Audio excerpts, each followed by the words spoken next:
মহামান্য আদালত, এই সেই কুখ্যাত খুনি যে দিনের বেলা একটা পরিবারকে নৃশংসভাবে হত্যা করেছে, এর কাছ থেকে একটা কোলের বাচ্চাও রেহাই পায়নি। তাই মহামান্য আদালতের কাছে আমার একটাই আবেদন রইল, এই আসামিকে যেন মৃত্যুদণ্ড দেওয়া হোক। অবজেকশন ইওর অনার, বিনা প্রমাণে আমার মক্কেলকে খুনি বলতে পারে না। আমার মক্কেল নির্দোষ।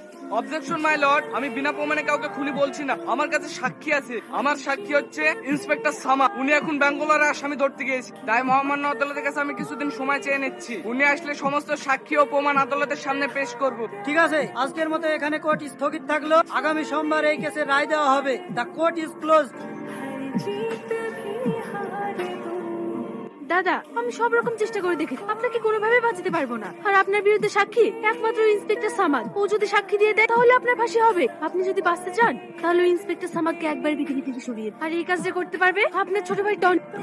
টনিকে দিয়ে না ওই অফিসারের ফ্যামিলি সবাইকে শেষ করে দেবো। টনি হলো সেই জম যার হাতে কেউ রেহাই পায় না। ও আমার ভাই।